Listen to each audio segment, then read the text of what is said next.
So yeah, thanks for joining us today. You're going to talk to us about marketing and Yeah. kind of all the different aspects of what marketing is, to kind of break it down to people into like eatable chunks where they can start talking about what they're doing with the world. So I'll leave you to it. Thank you. Cool. So we're going to talk to you about marketing today. It's an extremely broad topic, and with more and more channels becoming available, more methods of selling the products, ever-changing landscapes, it's a completely kind of fluid and ever-changing discipline and ever-changing division of the business. And so for us right now at KERB, for the time being, we no longer have product to sell. But so the objective for us as a team and the objective of marketing has shifted, and the strategy needs to adapt.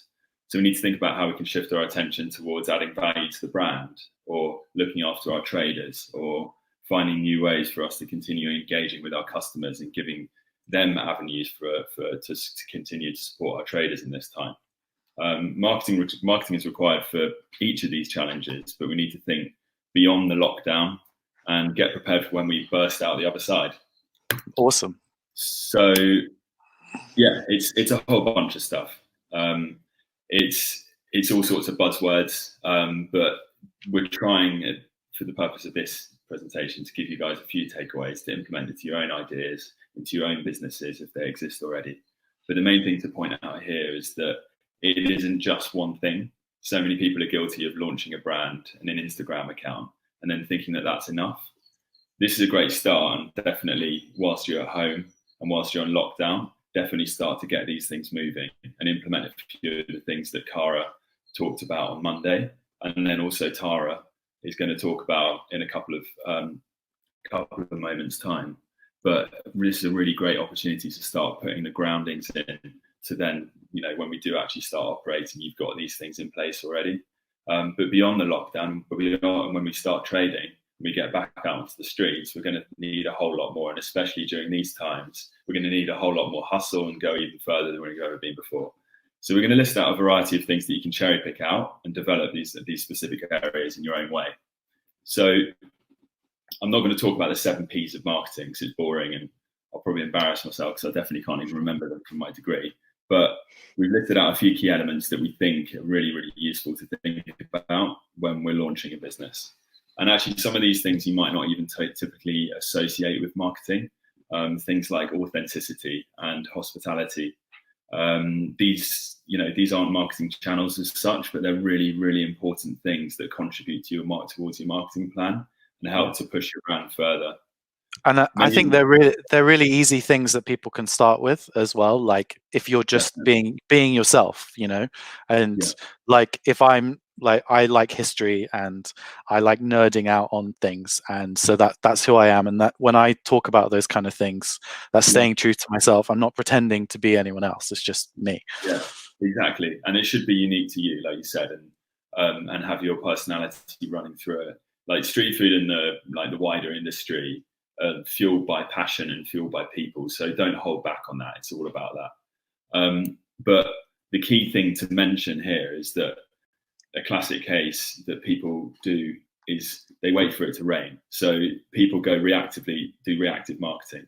So basically when shit's hitting the fan, it's January and you're cold and everyone's miserable and there's no one on the market. People's first reaction is to try everything. So we need deals and paid social ads and we need press and we need flyers. It's just going to cost you money and cause immense amount of stress. So it's important to get ahead of the curve and have a few little things in place just to make sure that you're doing the right things to get ahead of the curve. Like it's the old saying, which is like never go into a supermarket when you're hungry. Like write a list with your budget and select the essentials you need for your business. So that worked. So the product. So before we go any further into any kind of marketing strategy, we need to think about the product, and we've got to get it right. And it sounds obvious, but we really, really do. And the key thing is to make it as authentic as you possibly can. This is something you can do whilst in lockdown and at home. And if you haven't already watched the chat with Tim Anderson yesterday, go and check it out because it's all about the product and all about recipe development and creativity and things like that. So definitely go and check it out. So I'm going to show you a couple of examples, some really great authentic ideas. The first one is Lovely Bunch of Coconuts, and the phrase Great like choice. "build it and they will come" is never more true when like Lovely Bunch of Coconuts arrived, because they had this amazing, colourful stall, really friendly people. They had theatre. They basically ticked every box. They had theatre. They had quality of food, like value. It was an assault on the senses. They had fire. They had flames. They chucked like the roti on the coals. Jack, you're a fan of these, aren't you? Yeah, 100%. Like this is like such a consistent, tasty product, and encompasses like so many things that like when people think of street food, like what they expect and what they want, Yeah, exactly. And I haven't got a picture of the store here, but it literally pulled people in. And they didn't necessarily need to do much marketing. They had all of the groundings of a great product and a great brand, and like the whole sphere of that, and everything was authentic about it, and people really believed in it, and so it was a success straight off the bat. The second one is kind of separate to KERB, is Trap Kitchen, and when we talk about authenticity, we mean creating your own way of going about things, and it's not just about creating an authentic dish. It's creative. It's thinking about an authentic way of going about the rest of your business, and it goes way beyond the food. So here with Trap Kitchen, they just kind of threw the rule book out the window. Like look at the dish. I think they've got waffles. Is that Lucky Charms on there? Crater tail. They put like an anchor butter thing in there. But they built their authenticity around a few things, like big, buttery, decadent dishes at a fair price, selling their product through Instagram alone. So they post a picture and then get their orders through direct message. Then people would pull up outside his house and then he'd go and drop it down. It was hyper local. So he was in Camberwell, I think, and he lived in his mum's house, and he did his cooking in his mum's kitchen originally. And there's a great story to tell around that. So yeah, at his mum's house in Camberwell. And this went on to be a huge success. Like it went on BBC's £1 Million Menu. It's got like 120,000 followers on Instagram.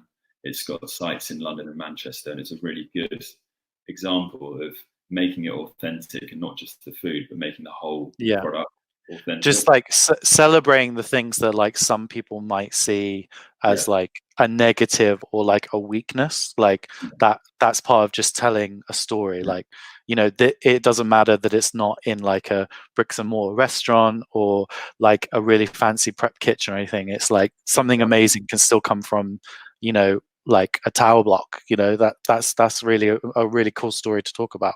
Yeah, exactly. And there is no rule book, so make it as authentic as you possibly can. And yeah, I'm going to leave it here. But so when building a brand, thinking about your menu, and eventually when you think about how you're going to market yourself, make sure the product and make sure the kind of bedrocks of the whole operation is authentic.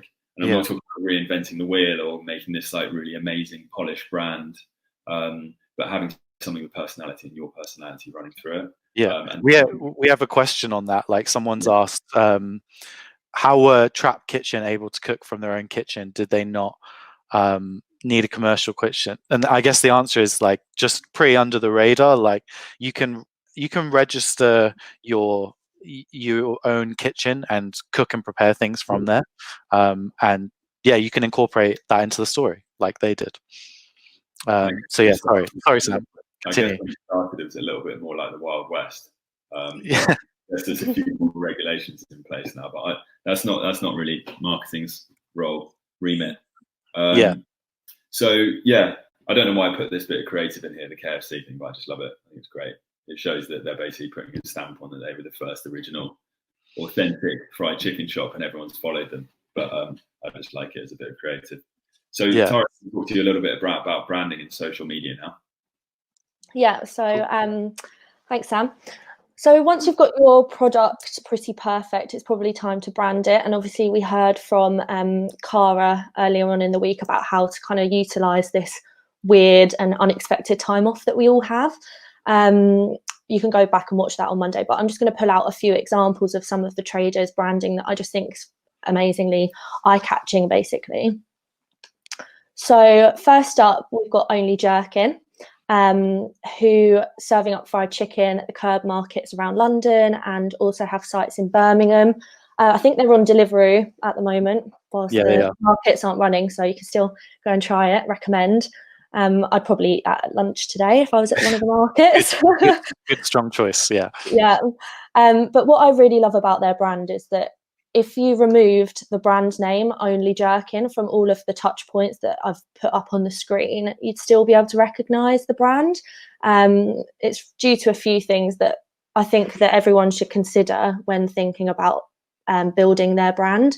The first being the colours that you use. Obviously, they've chosen orange and black, which is just really stand out. And off the top of my head, I can't think of any other brands that are using those. The pattern, they've literally covered their whole street food van in it, so you can't really hide from it. And the fonts that they use across all of their collateral, posters, everything, it's really consistent. Also, their style of photography that they've used is really vibrant and just makes you want to eat it, like I do right now. So like Cara said on Monday, it can literally take weeks and months to get this right.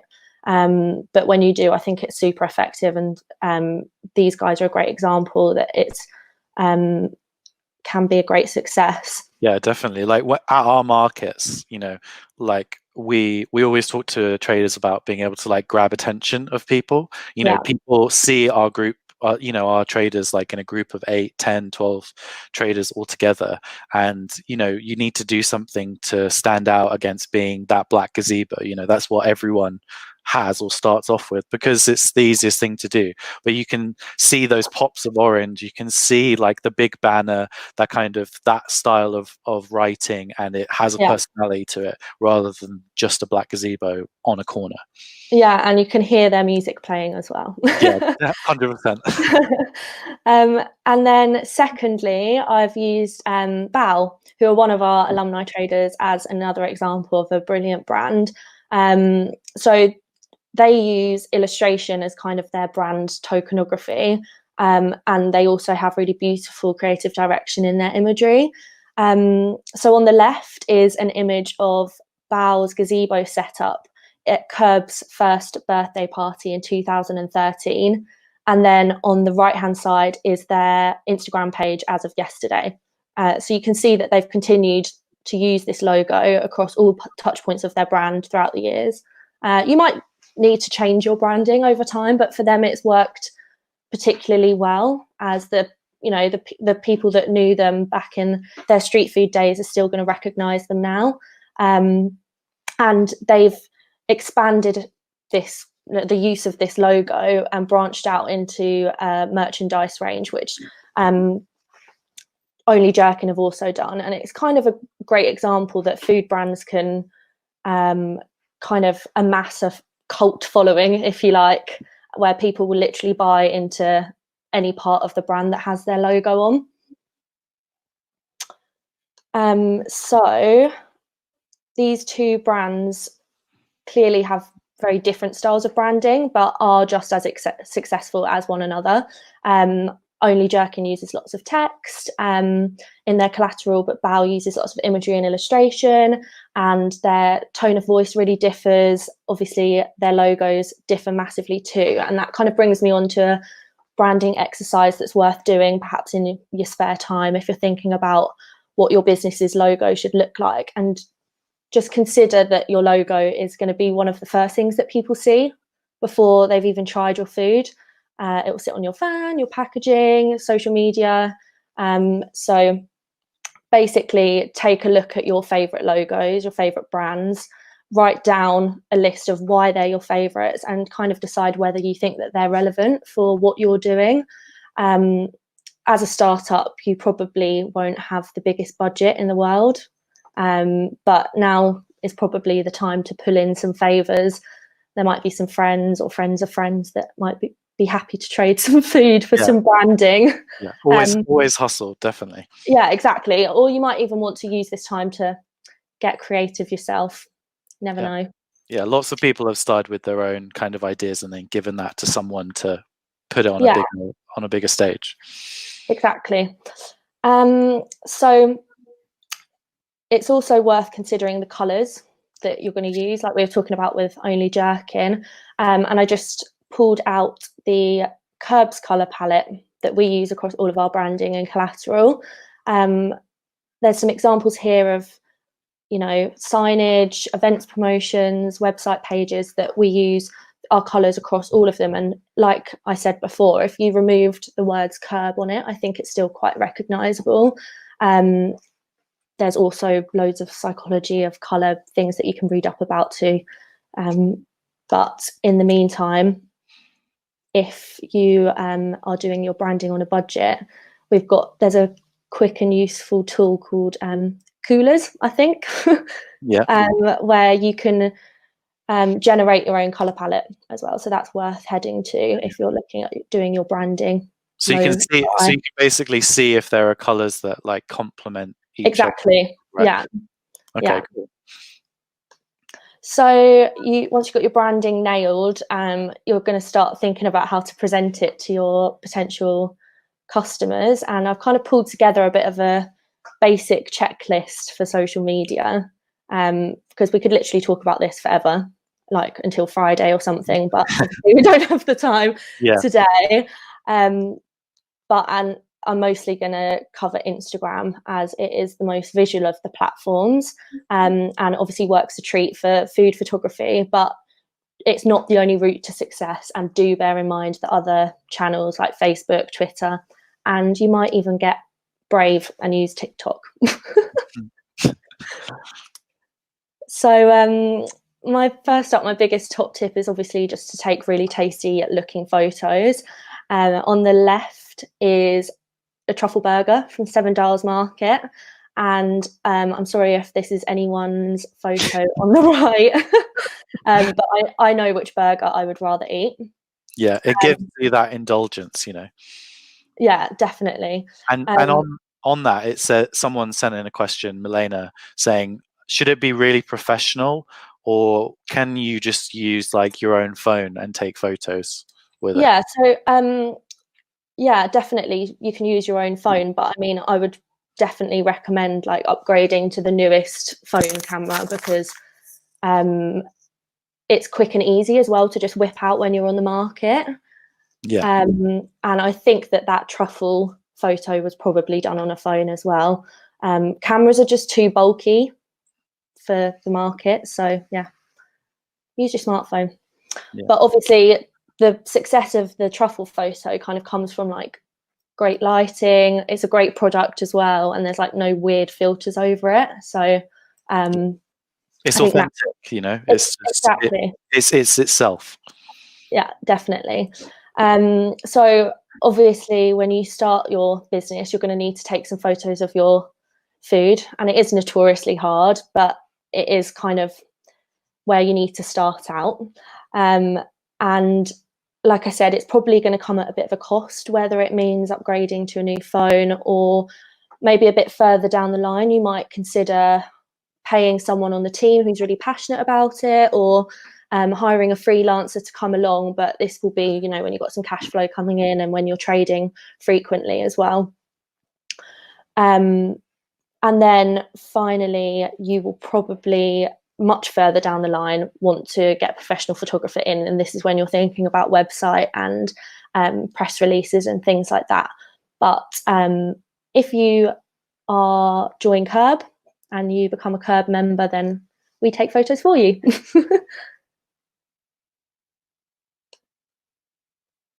So another important point is just to always ensure that all of your information on your social media channels is completely up to date, like where you trade, what you do, any relevant hashtags, obviously having your logo really clearly as your image. This is, you know, might be one of the first times that somebody's ever come across your brand, and if you don't make it like really easy for people to digest what you do and where they can get it, then they'll probably just head to another profile. People have a really short attention span, so especially on social media.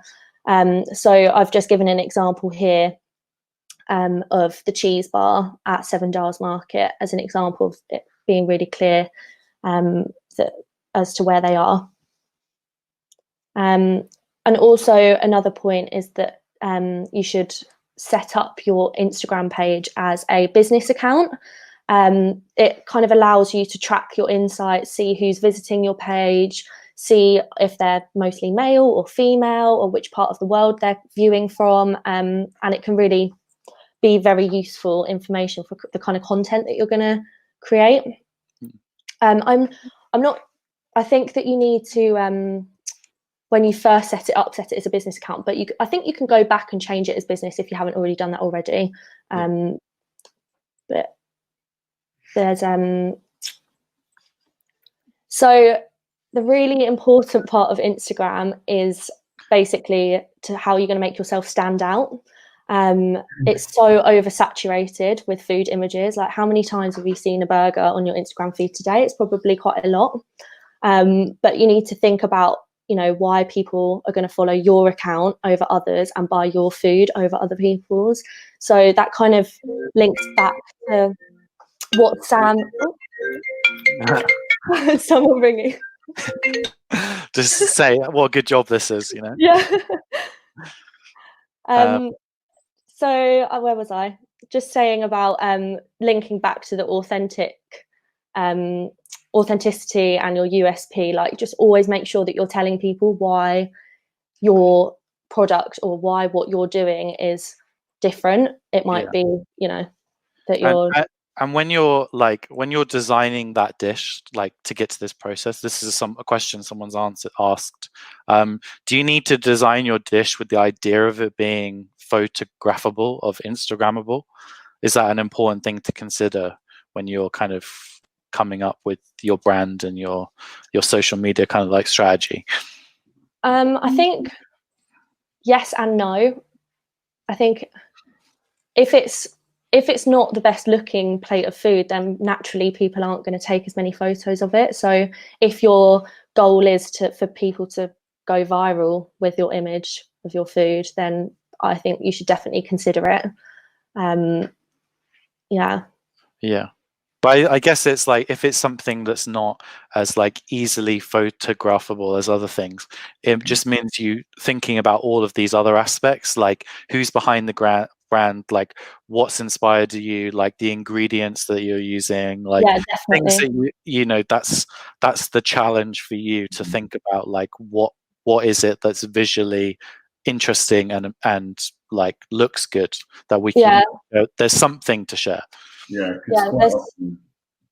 quite often like food in boxes doesn't look as good as a big juicy burger or a kebab or something like that. So you have to consider that. But, you know, Lovely Bunch of Coconuts is like got all this amazing, you know, the theatre around it, and their brand itself is super colourful. So that's a good example of somebody who doesn't have, you know, their food looks amazing, but it's in a box, so it's a bit awkward sometimes to take photos of. Yeah, and there's a lot more stories to tell than just, you know, here is a picture of my burger. So another thing is that we need to talk about is obviously building a community with Instagram. It's, you know, a place for real like-minded people to come together, and this is where you might see success in your social media. Just always engage with your followers, responding to comments and direct messages, probably even bad ones, and engage with other businesses as well. I think this is really important, that you support the other traders and, you know, other people within hospitality, because you can not only make some real friends, but there might be some opportunities, like trading opportunities, that come from this in the future, definitely. And then I've just listed out some useful apps for people to download if they're kind of not sure where to begin with social media. The first is Grammarly, which is kind of like a portable dictionary. I use that all the time. It's so helpful. It's super helpful. It just kind of suggests other words that you can use and change your grammar and things, and I wouldn't post anything without it.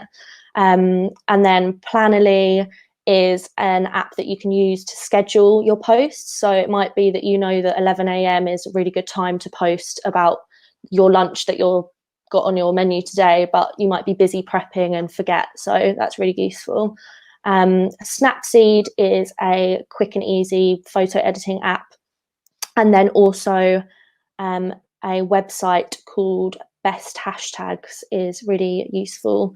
You literally type in like street food and it will generate loads of similar hashtags that you could use. That's great. Cool. So looking beyond social media, paid advertising creates all sorts of debates, and the main way that small businesses like yourselves would pay for advertising is digitally, so through Facebook or Instagram or paid search on Google perhaps. But my advice for most new street food businesses to just don't even think about it. There's all sorts of promotions that Facebook and Instagram will send you that will say how to promote certain posts and how great it would be if you did promote them. Just ignore them for now. With the small budgets that you're likely to have, like 100 quid or 50 quid here and there, it's not even going to touch the size and will just get swallowed up. Once you get into launching a fixed site or running events, then maybe it might be worth your while, but don't do it yourself, and definitely get an agency to do it. We've worked with a couple of agencies, and just, if you do feel like you want to speak to some, just get in touch and we'll put you in contact.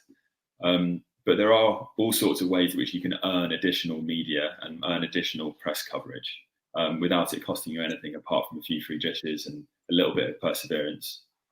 Yeah, when you first start out, definitely don't get a retainer with a PR agency. It's just way too expensive. But like Sam said, if people try your food, whether it be just normal customers or journalists, and they like it, they will write about it and they'll take photos of it and they'll share it with their friends or on their social media. We live in such a sharing culture, and this is kind of where consistency, great hospitality and an amazing product really matter.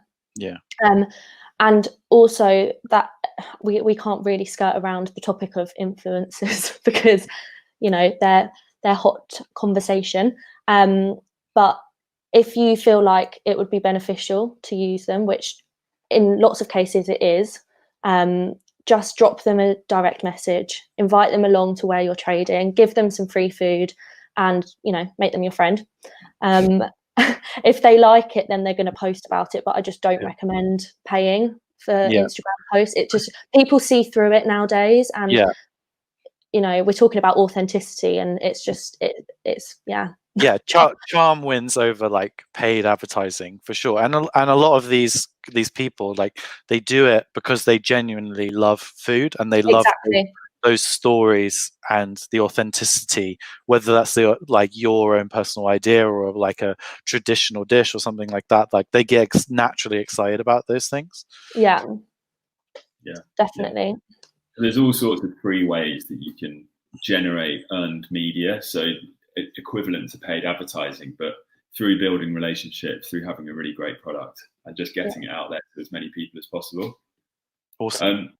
The final thing we're going to talk about is loyalty. So this is a big one, and unbelievably important to all street food businesses, mainly lunchtime markets, or especially lunchtime markets, because you'll get the same people turning up on your market as they will invariably work or live in the local area. Like West India Quay, we're there 5 days a week. Some of the traders trade there 5 days a week as well. So it's really, really important they build a loyal customer base. So there's two initial things that drive loyalty. There's the product, which we've already spoken about, and making that as authentic as possible. And then hospitality is something we talk about a lot at KERB. We've already kind of spoken about the product, lovely bunch of coconuts. But the second thing to build is hospitality, and we talk a lot about enlightened hospitality. Danny Meyer, the founder of Shake Shack, he wrote a book called Setting the Table, and he got people thinking beyond the nuts and bolts of great service. So the idea being that any trader can kind of bang out orders in really fast time or say their please and thank yous to customers, but hospitality, or enlightened hospitality, as Danny Meyer puts it, goes way beyond it. So get the book, read it. It's a great Bible on this exact topic, and it's a really, really great way to build loyalty. I 100% agree. Like, I love this book and I recommend it to so many people. And I think, just like you said, it makes people realize like every single interaction that you have with a customer is an opportunity to show this, like from offering like a napkin to the way you charge them, the way that you offer extra sauces, like, or a little bit of an extra or something, or substituting one thing for another thing, like all of those things stick in someone's mind. Yeah, exactly. And especially when if you're there 5 days a week at a market, you're going to get the same people coming on all the time. But that's a real life example in terms of a KERB trader. So in street food, there's literally a physical barrier between the trader and the customer. The trader's either behind their stall or up in their food truck. So Growler's, one of our traders, kind of broke the mold and actually had one of their staff, the guy on the left, as a maitre d', greeting them, taking them through the menu, taking orders, cracking a gag with them. And it was a great bit of enlightened hospitality and a different way of thinking. And we really celebrated it. And we think that more traders should try and think about this. And obviously it will work depending on whatever your menu is, whatever your offering is. But it's important to think about, you've got the space outside of your store. You're not just restricted to that. Think about that and think about how you can be more enlightened with your hospitality. Yeah, I think it's like necessity is like the mother of all invention. Like their van was too small for them to have those interactions with people, so they were forced to do that, and it worked so well that they became known for that. Yeah, exactly. So beyond like those building blocks of like the product and the hospitality, there are some tactics that we can use to generate a little bit more loyalty. So remember that loyalty doesn't always have to be in the form of like a promotion or a freebie or every 10th purchase is a free one. There are other ways that we can engage with them. First one being remember their faces, as Jack said earlier, and eventually their names. Throw them a freebie every now and again just because you feel like it doesn't have to be for any particular reason. Mailing lists, they're a really great way of letting your fans know who you are, where you are, any stories that you want to tell, when you're going to be in a certain place.